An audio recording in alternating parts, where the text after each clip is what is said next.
Assalamualaikum. Sahabat cermin surga dimanapun berada. Alhamdulillah dan terima kasih kepada yang sudah like dan subscribe. Semoga selalu dalam lindungan Allah dan diberi kebaikan dunia dan akhirat. Sebelum menyimak kisah ini, sempatkanlah menulis sholawat kepada Nabi kita di kolom komentar, sebagai tanda penghormatan kita kepada beliau. Allah berfirman dalam surat Al-Ahzab ayat 56, sesungguhnya Allah dan para malaikatnya bersolawat untuk Nabi.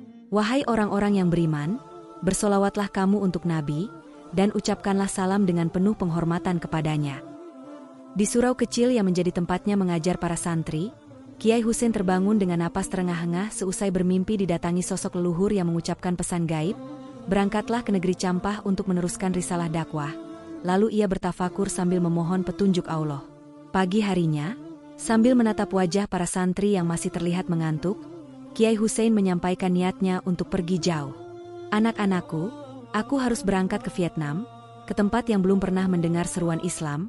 Lalu terdengar isak tangis beberapa santri yang takut kehilangan guru mereka. Sebelum meninggalkan Banten, ia berpamitan kepada tetua kampung yang memandangnya dengan penuh hormat, sambil berkata pelan, "Semoga engkau selalu dalam perlindungan Allah, Kiai." Lalu lelaki tua itu menghadiahinya sebuah tas kain yang berisi sedikit perbekalan. Pada hari keberangkatan, pelabuhan dipenuhi orang-orang yang ingin memberikan doa selamat. Sementara kapten kapal dagang asal Banten menyambutnya di geladak sambil menyapa, "Kiai, bersiaplah menyeberangi lautan luas, semoga angin berpihak kepada kita." Kapal kayu yang akan mereka tumpangi terlihat sederhana, tetapi para awak kapal memandang kagum pada sorot mata Kiai Husein, yang tampak penuh keyakinan meski meninggalkan tanah kelahirannya. Di tengah keterbatasan bekal, Kiai Husein membawa beberapa kitab suci dan manuskrip penting yang ia yakini bisa menjadi rujukan dakwah di negeri asing, sambil berbisik, "Bismillah, semoga Allah memudahkan langkahku." Ketika malam pertama di kapal, lautan bergejolak dan angin menampar layar kapal dengan keras. Namun Kiai Husein tetap bertahan di dek, melantunkan ayat suci agar Allah melindungi perjalanan mereka. Melihat kegelisahan para awak yang panik, Kiai Husein menenangkan mereka sambil berkata, "Tenanglah, saudara-saudaraku, Allah tidak akan meninggalkan kita dalam kesulitan." Lalu ia membaca doa perlindungan di tengah hempasan ombak.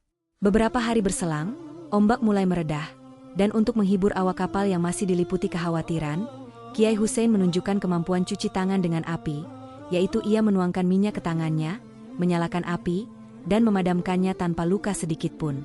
Atraksi tersebut membuat awak kapal berdecak kagum. Lalu kapten kapal berkata dengan penuh hormat, "Kiai, ilmumu benar-benar menakjubkan, kami akan selalu mendukung dan menghormatimu selama perjalanan ini." Sementara yang lain turut mengucapkan takbir penuh kekaguman. Setelah menempuh perjalanan laut yang cukup panjang, kapal dagang merapat di pelabuhan kecil di Vietnam, dan Kiai Husein segera beranjak ke sebuah desa terpencil yang bahkan tak pernah mendengar kumandang azan. Desa tersebut dikelilingi hutan bambu dan pematang sawah. Namun Kiai Husein tak menemukan satupun bangunan masjid. Sehingga ia berbisik pada dirinya sendiri, "Inilah ladang dakwah yang harus kurawat dengan sabar." Warga desa menyambutnya dengan tatapan penasaran.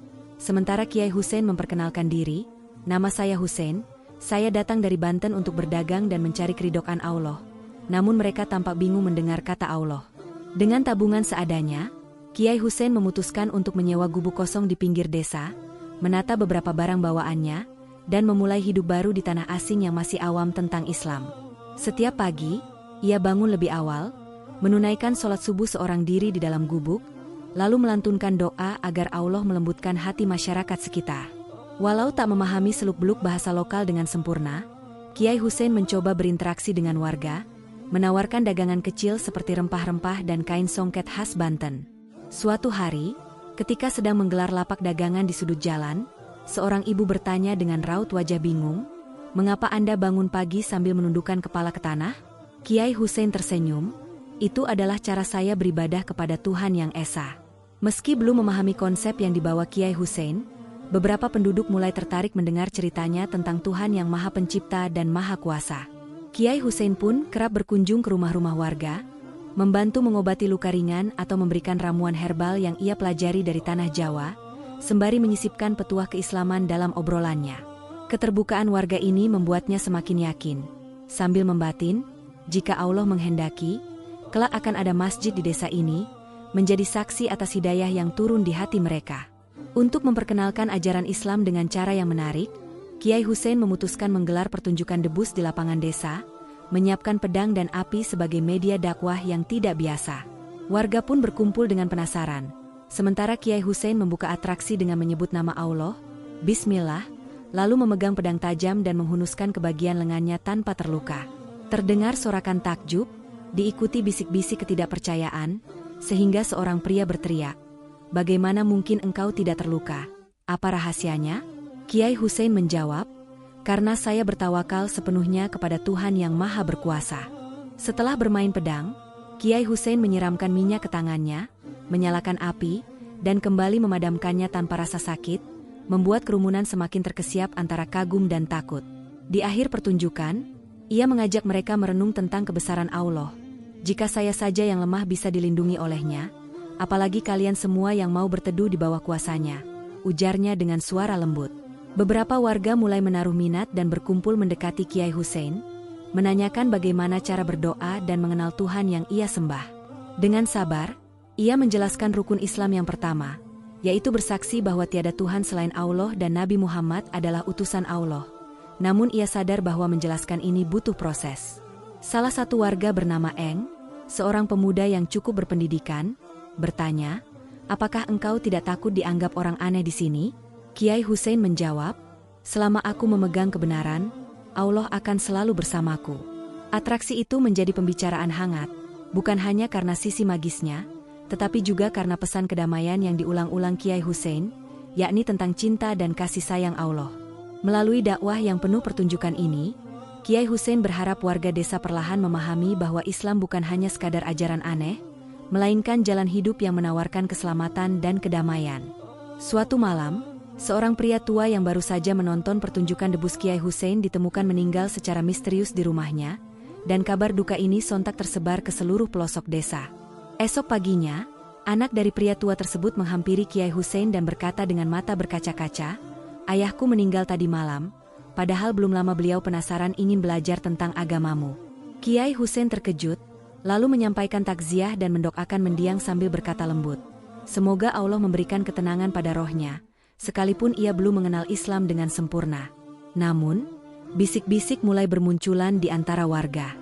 Beberapa menuduh bahwa ilmu kebal Kiai Hussein adalah sumber dari kejadian aneh, seolah-olah sang pria tua terkena guna-guna yang mematikan. Seorang warga yang lain pun bertanya pada tetangganya, "Apakah kau yakin pria tua itu meninggal wajar?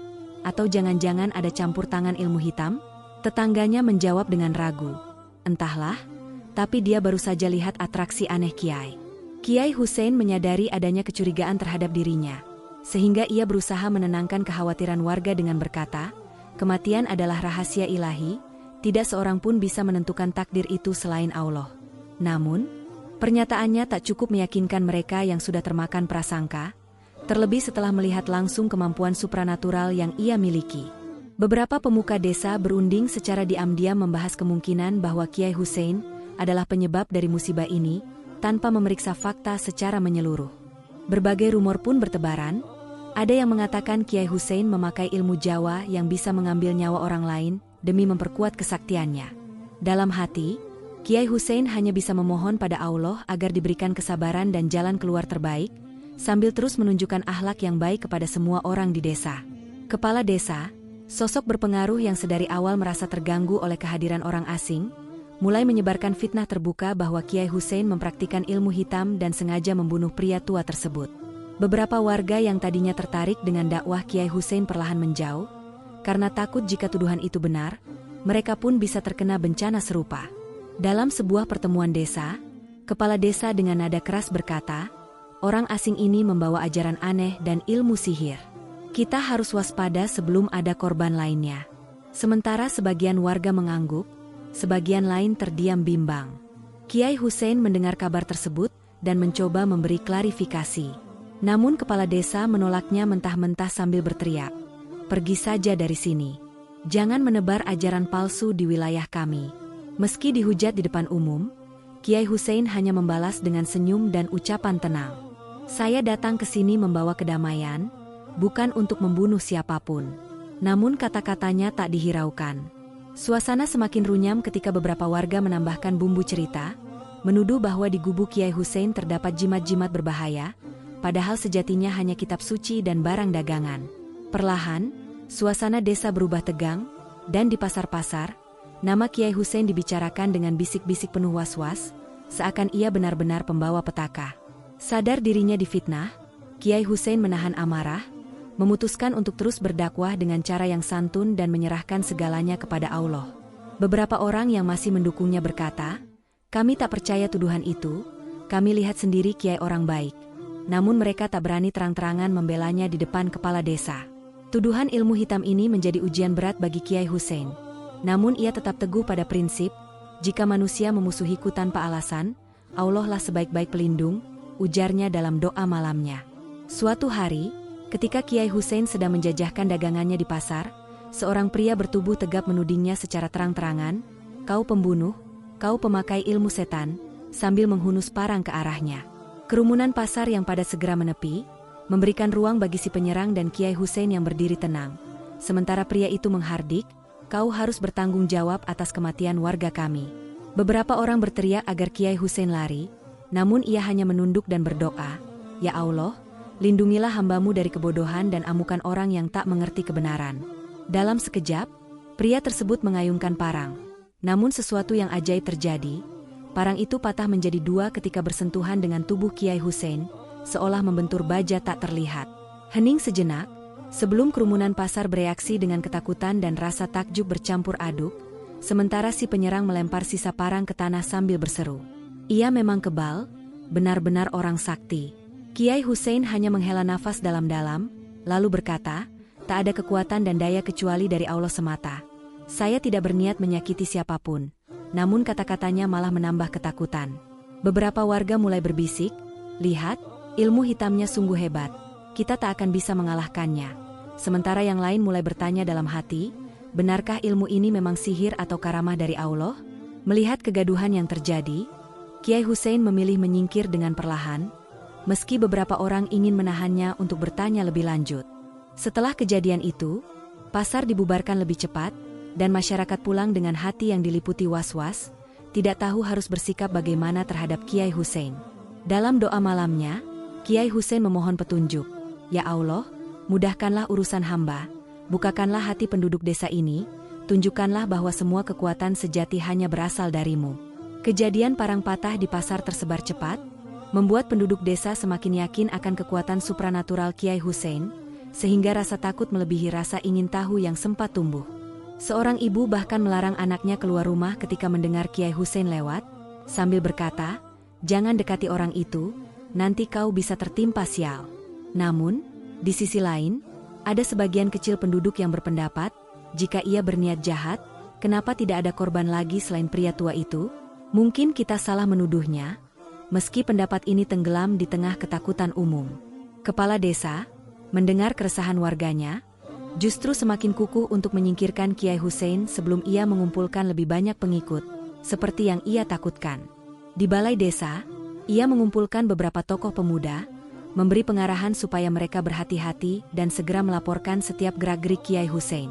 Tak hanya itu, ia juga menyuruh orang untuk menyebar gosip bahwa Kiai Hussein bisa memunculkan santet bagi siapa saja yang menentangnya, memaksa warga untuk menjaga jarak. Waktu berlalu, dan Kiai Hussein kian terasing. Tak banyak yang berani berinteraksi dengannya, kecuali mereka yang benar-benar penasaran akan kebenaran ajarannya. Meskipun demikian, Kiai Hussein tetap menjalankan ibadahnya, tetap berdagang sekadarnya, dan tetap menebar senyum tulus kepada setiap orang yang ditemuinya. Saat seorang anak kecil bernama Ling jatuh sakit di pinggir jalan, Kiai Hussein bergegas menolongnya dengan memberikan air doa, tapi ibu si anak menjerit ketakutan. "Jangan sentuh dia, pergilah." Kiai Hussein menelan kepedihan itu dalam diam, menengadahkan tangan ke langit. "Ya Allah, Engkau maha tahu keadaan hambamu, berilah cahaya hidayah bagi mereka yang masih diliputi kegelapan." Beberapa hari setelah kematian pria tua, kegemparan kembali muncul ketika kuburnya digali oleh orang tak dikenal, dan mayatnya dilaporkan hilang tanpa jejak. Berita ini segera membakar amarah warga yang langsung menuding Kiai Hussein, dengan alasan hanya dialah yang terkait hal-hal gaib di desa ini. Kepala desa memanfaatkan situasi ini untuk menyudutkan Kiai Hussein, berteriak di hadapan warganya, "Lihat, dia bukan hanya membunuh, tapi juga mencuri mayat untuk ritual sihirnya." Seketika, Suasana desa memanas, dan beberapa orang menghunus bambu runcing sambil berseru, "Kita harus menemukan dia dan membuatnya mengaku." Kiai Hussein yang mendengar kabar ini hanya bisa berdiam di gubuknya, menata hati untuk menghadapi badai fitnah yang semakin membesar. Dalam pertemuan darurat di balai desa, beberapa warga berusaha menenangkan suasana, namun kepala desa bersikeras, "Orang ini biang masalah, buktinya sudah jelas, mari tangkap dia." Sepanjang malam, orang-orang dengan obor berkeliaran mencari Kiai Hussein, sementara suara mereka menggema penuh kemarahan di jalan-jalan desa. Namun, berkat pertolongan dua pemuda yang simpatik, Kiai Hussein sempat diperingatkan agar tak keluar rumah, sehingga ia berlindung sambil berzikir, "Hasbunallah wa ni'mal wakil." Keesokan harinya, mereka tidak menemukan Kiai Hussein maupun mayat yang hilang, membuat kepala desa beranggapan bahwa Kiai Hussein memang biang keladi semua keanehan ini. Situasi yang semakin tegang tersebut justru menguatkan tekad Kiai Hussein untuk terus berdakwah, walau ia tak pernah membayangkan akan menghadapi ujian sedahsyat ini. Kemarahan warga, dipicu oleh hasutan kepala desa, akhirnya memuncak ketika sekelompok pria bersenjata tajam menyerbu rumah Kiai Hussein di tengah malam, berbekal mantra-mantra yang diakini mampu menembus ilmu kebalnya. Kiai Hussein terkejut mendengar suara gaduh di luar, namun ia segera bermunajat, "Ya Allah, Engkaulah pelindungku, jangan biarkan kezoliman merajalela," sebelum keluar menemui mereka dengan tenang. Para penyerang langsung menghujamkan pedang dan golok ke tubuh Kiai Hussein. Namun sebuah keajaiban terjadi, setiap luka bacokan menutup seketika seolah tak pernah ada goresan. Cahaya lembut memancar dari tubuh Kiai Hussein membuat para penyerang terpana dan ketakutan, hingga salah satu dari mereka berteriak, "Ini setan atau manusia?" Kepala desa yang turut memimpin penyerangan hanya bisa terpaku, tidak menyangka bahwa semua senjata yang diandalkannya tak mampu melukai Kiai Hussein. Satu persatu penyerang menjatuhkan senjata dan mundur dengan wajah pucat pasi. Sementara Kiai Hussein dengan suara lembut berkata, "Allah Maha berkuasa melindungi hambanya, bukan karena saya hebat."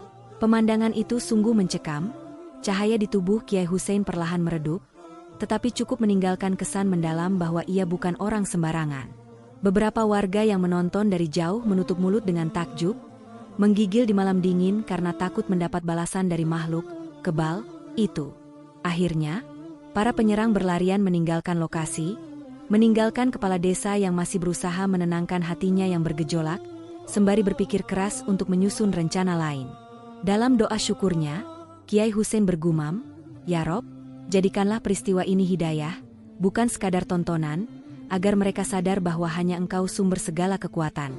Setelah insiden penyerangan gagal, Kiai Hussein mencoba merangkul warga dengan mengadakan pengajian terbuka di tepi sungai, mengundang siapapun yang ingin mendengarkan ajaran Islam. Namun, di tengah pengajian, kepala desa datang dengan marah dan menghardik, "Hentikan acara ini, kau tak berhak berkumpul di sini," sambil membawa beberapa pengikut bersenjata. Sadar situasi genting, Kiai Hussein menenangkan orang-orang yang hadir. Berujar, "Tetaplah tenang, jangan membalas kekerasan dengan kekerasan." Lalu ia mengangkat tangannya ke arah sungai.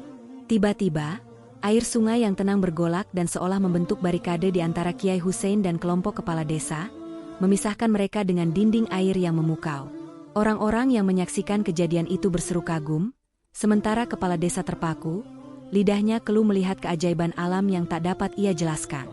Dengan suara lembut, Kiai Hussein berkata, "Allah telah menurunkan tandanya, agar kalian tahu bahwa saya datang dengan damai, bukan untuk menumpahkan darah," sambil menurunkan tangannya perlahan. Air sungai pun kembali mengalir normal, seakan tak pernah terangkat menjadi dinding, meninggalkan decak takjub warga yang mulai ragu pada tuduhan kepala desa. Melihat hal ini, beberapa orang yang sebelumnya memusuhi Kiai Hussein justru berbalik menghampirinya, memohon maaf sambil bertanya lebih lanjut tentang ajaran yang dibawanya. Kepala desa, yang merasa harga dirinya terpukul, pergi dengan penuh amarah, berjanji dalam hati bahwa ia akan menyingkirkan Kiai Hussein dengan cara apapun. Namun, pengajian yang berlangsung malam itu memberikan secercah harapan bagi Kiai Hussein, karena akhirnya banyak warga yang mulai terbuka dan tak lagi memandangnya sebagai pembawa malapetaka. Dalam kekalutan mencari cara menjatuhkan Kiai Hussein, kepala desa menemui seorang dukun sakti di luar wilayah desa, memohon ramuan khusus yang konon mampu melemahkan kesaktian lawannya. Di pondok bambu yang tersembunyi di tengah hutan, dukun itu menyerahkan sebuah ramuan berbau tajam sambil berpesan, Minyak ini harus dicampur ke makanan atau minuman orang yang kau maksud agar ia kehilangan perlindungan gaibnya. Kepala desa mengangguk dan membungkuk hormat. Lalu bertanya dengan suara bergetar, apakah benar ini bisa menghentikan ilmu kebalnya yang membuat kami tak mampu melukainya? Sang dukun menjawab dengan tatapan tajam. Asal kau percaya, asal kau ikuti aturanku, kekuatannya akan lenyap dan kau bisa membalaskan dendamu. Sepanjang perjalanan pulang, kepala desa membayangkan rencana licik yang akan ia lakukan, sambil menggenggam botol ramuan itu seolah menggenggam kunci kemenangan. Ia pun menyusun strategi untuk mengundang Kiai Hussein ke sebuah jamuan pesta, berpura-pura berdamai dan membuka lembaran baru, padahal itu hanya tipu muslihat. Beberapa orang kepercayaannya diberi instruksi, nanti saat ia lengah, campurkan minyak ini ke dalam minumannya, jangan sampai ketahuan, perintah kepala desa dengan wajah bengis. Sementara itu, di rumahnya, Kiai Hussein merasa gelisah, seperti mendapat firasat buruk. Namun ia tetap berserah diri pada Allah. Jika ini takdirmu, aku akan menerimanya dengan lapang dada. Kabar pun tersiar, bahwa kepala desa akan mengadakan jamuan besar sebagai tanda perdamaian, membuat warga terkejut tapi juga penasaran apakah ini benar ketulusan atau sekadar sandiwara. Kiai Hussein, dengan niat baik dan tanpa curiga, menerima undangan tersebut, menyadari bahwa inilah saatnya menguji apakah hati kepala desa benar-benar berubah atau tetap penuh kebencian. Malam itu, di sebuah rumah besar milik kepala desa, jamuan telah dipersiapkan dengan aneka makanan dan minuman, di mana di salah satu hidangan telah dicampur ramuan mematikan. Kiai Hussein tiba dengan senyum tulus, disambut oleh kepala desa yang memasang wajah ramah namun syarat kepalsuan. "Selamat datang, Kiai, terima kasih sudah mau datang," ujarnya. Di tengah keramaian tamu, kepala desa mempersilahkan Kiai Hussein duduk di tempat terhormat, lalu menyuguhkan makanan dan minuman istimewa yang diam-diam telah tercemar racun. Sembari menahan getir, Kiai Hussein berdoa dalam hati, "Bismillah, segala rezeki datang dari Allah, semoga tiada mudarat bagi hambanya," sebelum menyuapkan makanan itu. Beberapa orang yang mengetahui rencana jahat ini menunggu dengan tegang, menantikan momen di mana Kiai Hussein akan tersungkur tak berdaya terkena ramuan dukun. Namun, alangkah terkejutnya mereka ketika tak sedikit pun tanda-tanda keracunan tampak.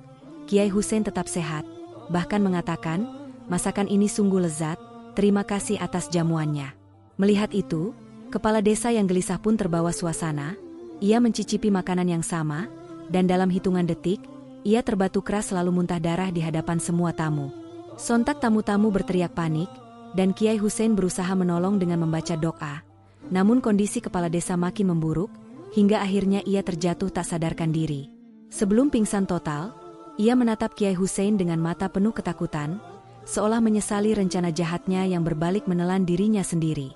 Di tengah kericuhan, beberapa tamu menyadari bahwa inilah bukti tak terbantahkan, bahwa racun yang disiapkan untuk mencelakai Kiai Hussein justru berbalik kepada kepala desa, menambah keyakinan mereka akan perlindungan dari Allah. Kepala desa akhirnya meninggal dunia setelah sempat dirawat sebentar dalam kondisi kritis, meninggalkan sok mendalam bagi warga yang menyaksikan kejadian tragis di pesta jamuan. Suasana duka menyelimuti desa, meski banyak juga yang berbisik, inikah karma atas fitnah-fitnahnya terhadap Kiai Hussein, karena kematiannya yang begitu mendadak dan menyeramkan? Ketika prosesi pemakaman hendak dilaksanakan, hal aneh terjadi. Peti jenazah kepala desa seakan sulit dimasukkan ke liang lahat, bagai ada kekuatan misterius yang menolaknya. Warga yang melihat mencoba membantu, namun tetap saja peti itu bergeser sendiri, membuat mereka ketakutan setengah mati, sambil memandang Kiai Hussein penuh curiga. Beberapa orang berpikir bahwa ini pertanda murka alam terhadap dosa dan kezoliman almarhum, sementara yang lain menuduh Kiai Hussein sengaja melakukan ilmu penghalang kubur. Kiai Hussein yang datang untuk melayat hanya menggelengkan kepala dan berkata, "Allah yang Maha Tahu dan Maha Kuasa, saya tak berbuat apa-apa, biarlah ini menjadi tanda pengingat bagi kita semua." Akhirnya, warga memutuskan memindahkan kubur ke tempat lain dengan harapan bisa memakamkan jenazah, tetapi keanehan tetap terjadi, membuat suasana bertambah mencekam. Lantaran ketakutan dan kelelahan, beberapa orang menyerah. Baru setelah seorang tetua desa memohon ampun kepada Allah dan membaca doa panjang, barulah peti itu bisa dimasukkan. Setelah penguburan yang penuh kejanggalan ini, banyak orang menilai kematian kepala desa sebagai hukuman ilahi, walaupun Kiai Hussein terus menekankan agar mereka tidak berprasangka demikian. Namun, Kejadian pemakaman gagal ini memperkuat keyakinan sebagian warga bahwa fitnah yang dilancarkan terhadap Kiai Hussein adalah kesalahan besar, dan beberapa mulai mendekati Islam dengan sungguh-sungguh. Masalah di desa yang semakin ramai terdengar, hingga ke telinga otoritas setempat membuat polisi turun tangan untuk menyelidiki orang asing yang dituduh membawa ajaran berbahaya dan kekuatan gaib. Ketika tiba di desa, polisi menemukan situasi yang membingungkan. Banyak warga ketakutan pada Kiai Hussein, namun tak ada bukti fisik yang cukup untuk menjeratnya secara hukum. Meski demikian, tekanan dari pihak tertentu mendorong polisi untuk menahan Kiai Hussein dengan alasan ia mengganggu ketertiban umum dan menyebabkan kericuhan di masyarakat. Dalam proses penangkapan, Kiai Hussein tak melawan, ia hanya berkata singkat, "Jika ini kehendak Allah, aku akan menjalaninya, dan semoga Allah menghadirkan kebenaran," membuat para polisi agar ragu menahannya. Warga yang mulai simpatik pada Kiai Hussein mencoba membela, tetapi tak mampu menghadapi wewenang polisi bersenjata, sehingga mereka hanya bisa menatap pasrah. Di kantor polisi desa, Kiai Hussein ditanyai soal kematian kepala desa, hilangnya mayat pria tua, dan semua kejadian janggal yang terjadi. Namun ia menjawab dengan tenang, "Saya hanya hamba Allah, bukan pembunuh atau pencuri mayat." Karena dianggap tak cukup saksi kuat dan bukti nyata, polisi memutuskan membawanya ke ibu kota untuk diadili, berharap pengadilan lebih mampu mencari kebenaran di balik semua keganjilan ini. Beberapa warga mengantar kepergian Kiai Hussein dengan tangisan dan doa, sementara yang lain tetap menuduhnya sebagai pembuat onar. Di perjalanan menuju ibu kota, Kiai Hussein menutup mata dan berzikir, meyakini Allah akan selalu bersamanya walaupun ia dihadapkan pada peradilan yang bisa menjatuhkan hukuman berat. Sebelum meninggalkan desa, ia sempat berujar pada Howang, pemuda yang sempat tertarik dengan Islam, "Sebarkan kebenaran, jangan biarkan fitnah menguasai hati manusia."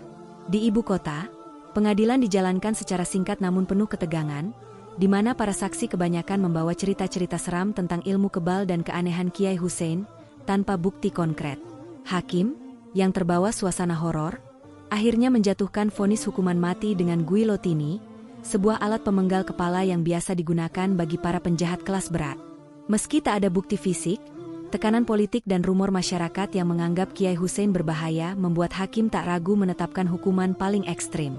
Pada hari eksekusi, kerumunan orang memadati alun-alun, menyaksikan Kiai Hussein dengan tangan terikat, namun wajahnya tetap tenang, mulutnya komat-kamit melafalkan doa. Ketika Algojo menjatuhkan pisau guillotine, terdengar suara keras, dan kepala Kiai Hussein terpisah dari tubuhnya, menimbulkan jerit mengeri dari orang-orang yang menonton. Namun, di luar dugaan, kepala yang terpenggal itu masih bisa berbicara, mengucapkan kalimat tahlil, "La ilaha illallah," membuat semua yang hadir di situ gemetar ketakutan. Tubuhnya pun tidak memancarkan darah sebanyak yang diduga, melainkan tetap tegak, seolah-olah ada kekuatan ilahi yang menahan proses kematian normal. Orang-orang segera berlarian ke segala arah, histeris melihat pemandangan di luar nalar, sementara sebagian berseru, "Ini ilmu rawa rontek dari Jawa kuno." Kiai Hussein, atau tepatnya kepalanya, dengan suara samar menegaskan, "Bukan ilmu Jawa, ini semua izin Allah yang membuktikan kebenaran tak akan jatuh oleh kebatilan." Setelah kejadian itu, banyak orang jatuh pingsan atau kabur ketakutan, meninggalkan eksekusi yang berubah menjadi peristiwa gaib paling menggemparkan yang pernah mereka saksikan. Malam setelah eksekusi guillotine yang ajaib, Kiai Hussein ditempatkan di sel penjara dengan keamanan maksimal. Namun para penjaga merasa gentar karena menyaksikan tubuhnya yang tetap bernyawa meski kepala terpenggal. Entah bagaimana caranya, saat pergantian jaga tiba, Kiai Hussein tiba-tiba menghilang dari sel tanpa meninggalkan jejak, hanya terdengar sayu pelantunan doa di lorong penjara. Kabar pelarian ini membuat geger aparat pemerintah. Mereka merasa mustahil ada orang yang bisa keluar dari penjara besi ketat itu, apalagi dalam keadaan luka sedemikian rupa. Beberapa penjaga yang memeriksa sel hanya menemukan kain ihram lusuh dan kitab suci, sementara gembok dan rantai masih utuh, menambah keheranan semua pihak. Aparat pun mengerahkan pasukan untuk mencari Kiai Hussein ke penjuru kota, menyisir jalan-jalan utama hingga lorong-lorong kumuh, tetapi tak seorang pun menemukan jejaknya. Menariknya, rumor yang beredar di kalangan warga justru memunculkan keyakinan bahwa Kiai Hussein adalah wali Allah, sehingga tidak ada penjara yang bisa menahannya.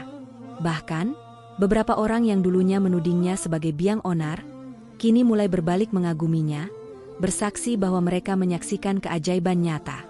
Sementara itu, Dalam diam, Kiai Hussein telah kembali ke desa kecil tempat awal dakwahnya, berjalan malam-malam melewati pematang sawah yang gelap, memuji asma Allah di setiap langkah. Ketika fajar menyingsing, warga desa terkejut melihat sosoknya berdiri di depan gubuk lamanya, sehat dan tenang, seakan tak pernah mengalami eksekusi kejam. Kembalinya, Kiai Hussein menimbulkan sensasi baru, membuat warga yang masih takut menjadi gentar berlipat, namun menumbuhkan keimanan bagi mereka yang mulai mempercayai kebesarannya. Setelah kemunculannya yang tak terdengar lagi, warga desa yang dulu memusuhi Kiai Hussein kini berangsur mendekat, beberapa di antaranya memohon maaf dengan menitikan air mata penyesalan. Sebagian masyarakat yang menyaksikan segala keajaiban tersebut, mulai meyakini ajaran yang dibawa Kiai Hussein, sehingga mereka memintanya untuk mengajari cara salat dan mengaji Al-Quran. Dengan sabar, Kiai Hussein membuka pengajian di halaman rumahnya, menyambut warga yang haus akan kebenaran, lalu mengajarkan mereka mengenal huruf hijayah satu persatu. Eng, pemuda yang sempat tertarik pada Islam, menjadi murid pertamanya yang dengan tekun mempelajari kitab suci sambil bertanya, "Kenapa engkau tetap bertahan di sini setelah semua yang terjadi?" Kiai Hussein menjawab, "Karena cinta Allah. Karena hidayah bisa datang kapan saja, tak peduli seberapa besar penolakan manusia." Jawaban itu meneguhkan tekad Eng untuk mendalami Islam. Semakin hari, semakin banyak yang mengikuti ajaran Kiai Hussein, menyaksikan sikapnya yang lembut dan tata cara ibadah yang menenangkan. Atas kesepakatan bersama, mereka pun mendirikan sebuah surau kecil di tengah desa sebagai tempat pertama untuk berjamaah dan belajar agama. Seluruh proses pembangunan dilakukan dengan ikhlas, mulai dari meratakan tanah hingga menyusun bangunan sederhana. Meski lelah, tak ada yang menyerah. Akhirnya, tibalah hari haru, di mana mereka menunaikan sujud pertama di desa itu. Kepercayaan yang pulih menjadi momentum penting untuk memadamkan api fitnah yang sempat berkobar, menggantinya dengan suasana damai yang syarat akan persaudaraan seiman. Seiring waktu, desa yang tadinya menolak Islam perlahan tumbuh menjadi komunitas yang taat beribadah. Azan pertama kali bergema di surau kecil tersebut, menggetarkan hati setiap pendengarnya. Warga saling menyokong dalam kebaikan. Mereka menjaga salat berjamaah, memperbaiki akhlak, dan terbiasa menolong satu sama lain tanpa memandang latar belakang. Kehadiran Kiai Hussein bagaikan cahaya yang membimbing mereka keluar dari kegelapan. Namun, di suatu malam, ia kembali mengalami mimpi tentang leluhur yang menyampaikan pesan, "Tugasmu di sini telah usai. Pergilah ke tempat lain di mana cahaya Islam belum dikenal." Demikian isi mimpi itu, membuat Kiai Hussein terbangun dengan hati bergetar. Tanpa memberitahu siapapun, Kiai Hussein menyiapkan barang-barangnya menjelang fajar, lalu melangkah pergi dari desa dengan langkah yang ringan namun pasti. Pagi harinya, warga gempar mendapati surau kosong tanpa kehadiran Kiai Hussein. Beberapa orang berlari mencarinya ke segala penjuru, tapi tak menemukannya. Eng, yang paling terpukul, meratap sambil berkata, "Kiai, kemana engkau pergi? Kami membutuhkan bimbinganmu." Namun, suara itu tak berbalas. Seiring matahari meninggi, penduduk akhirnya menyadari bahwa Kiai Hussein telah melanjutkan perjalanan dakwahnya, mewariskan ilmu dan keimanan di hati mereka. Meskipun ditinggalkan, mereka tetap tabah meneruskan tradisi pengajian dan salat berjamaah, meneladani akhlak Kiai Hussein yang tetap tersimpan erat di ingatan. Dari hari ke hari, desa kian makmur dan damai, menjadi bukti nyata bahwa hidayah Allah telah bersemi berkat perjuangan seorang kiai berilmu. Beberapa warga desa, dipimpin oleh Eng, merasa rindu pada bimbingan Kiai Hussein. Mereka pun memutuskan untuk pergi ke Banten, menelusuri jejak sang guru demi memperdalam ilmu agama. Perjalanan panjang mereka tempuh dengan kapal dan menyusuri daratan, diiringi doa dan tekad kuat. "Ya Allah, pertemukanlah kami kembali dengan sang pembawa cahaya," ujar Eng di tepi dermaga. Setibanya di Banten, mereka bertanya ke sana kemari hingga akhirnya menemukan surau kecil tempat Kiai Hussein berasal. Benar saja, mereka disambut hangat oleh para santri yang sedang mempelajari tafsir Al-Quran. Kiai Hussein ternyata berada di sana, menyambut rombongan dengan wajah gembira seraya berkata, "Kalian telah menempuh jarak jauh. Semoga Allah membalas niat baik kalian." Eng dan kawan-kawannya pun menetap untuk belajar lebih dalam tentang ajaran Islam, mulai dari rukun iman, rukun Islam, hingga tafsir ayat-ayat Al-Quran yang mendalam. Tidak hanya pelajaran agama, Kiai Hussein juga mengajarkan seni bela diri dasar, terutama untuk menjaga diri dan melatih disiplin, sambil menekankan, ingat, kekuatan sejati hanya ada pada Allah, bukan pada otot. Saat salah satu dari rombongan meminta ilmu kebal atau rawa rontek, Kiai Hussein menolak tegas. Ilmu itu hanya amanah Allah, bukan untuk kesombongan, dan tidak diajarkan kepada siapapun secara sembarangan, ujarnya. Setelah beberapa bulan, para murid dari Vietnam semakin matang secara rohani maupun jasmani, mampu menjelaskan konsep Islam dalam bahasa mereka sendiri. Setiap tahun, beberapa di antara mereka kembali ke kampung halamannya di Vietnam, membawa ajaran yang mereka dapat, sehingga benih dakwah terus tersebar. Demikianlah kisahnya. Semoga kita semua bisa mengambil hikmah dari cerita ini. Terima kasih sudah menonton video ini. Jangan lupa like, komen, dan subscribe untuk mendapatkan update video terbaru dari kami. Wassalamualaikum.